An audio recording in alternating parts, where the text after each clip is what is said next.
So update tayo sa kay Katana 750. So ang gusto ni boss yung apocalyptic ang headlight niya. So yung plain sheet, tapos may dalawang ilaw. So layout pa lang din naman yan eh. Ang inisip ko kung ito may ready na siya na tornilyuhan eh.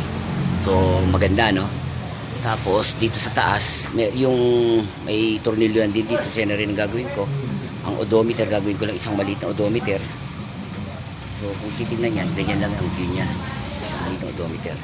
Itong sa side, bahala na, pero bala ko is maglalagay rin ako ng ito, habaan ko para matakpan yan. Okay?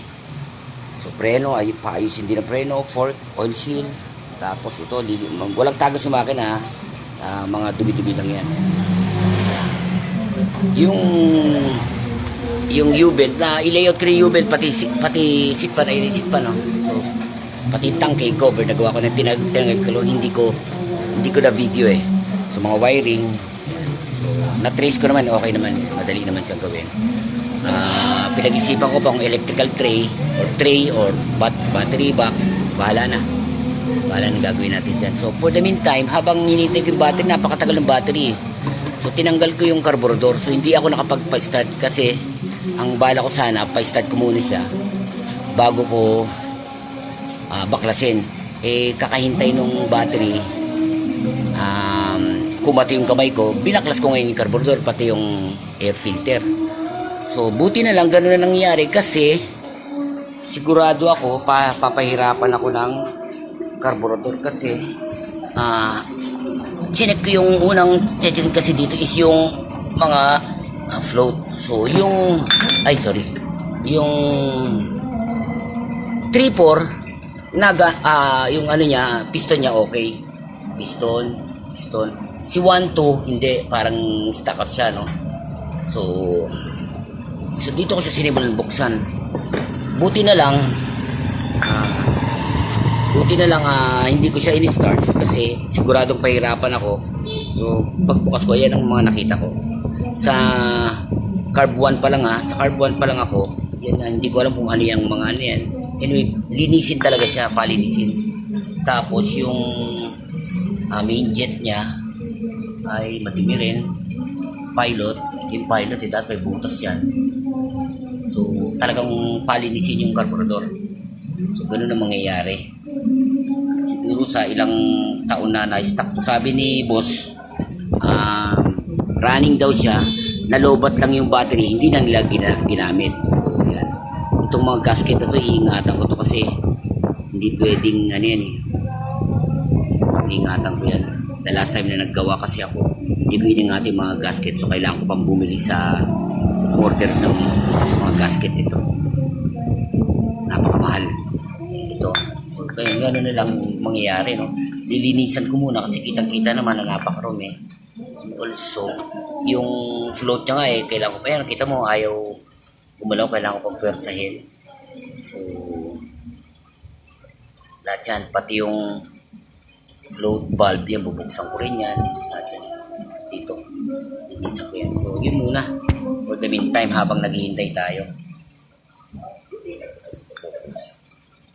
Kaya itong mga latak-latak na ito, ganun mangyayari. Pati yung tangke, inisip ko na rin tangke. Pero yung tangke, nilagyan ko muna ng konting tubig dahil may part na grinder ako at may part na kasi ayusin ko yung pagkano ng tangke.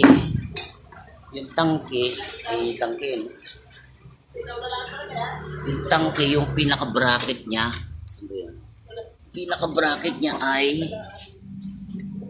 durug-durug no? Durug-durug. So ito, gagawin ko ng paraan yan, durug-durug yung mga bracket ng tangke. So ayusin ko to para magagawin ko ng tawag dito, lalagyanan ng bracket para ma-secure siya. Tapos may mga tama rin yung tangke. So anyway, palis yan, madali yan. Daling gawin yan, basic yan. So yun lang po. So napakahabang proseso pa ito kasi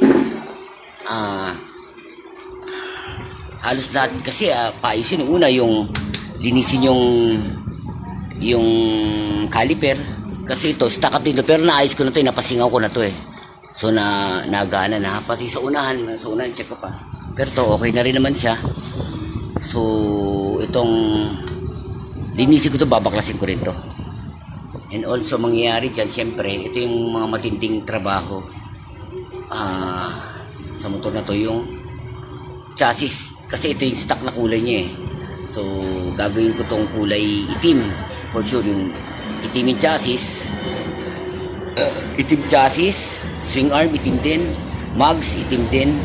Ito pinag-isipan ko pa kung powder coat, kasi kailangan powder coat yung chassis, powder coat yung mga caliper. Pero chassis ano na lang, urethane na lang, gawin ko lang urethane yan dito na sa bayan, yung mga madadali lang na pwedeng dalhin sa nagpa-powder coat. Yun lang. Ito madaling dalhin.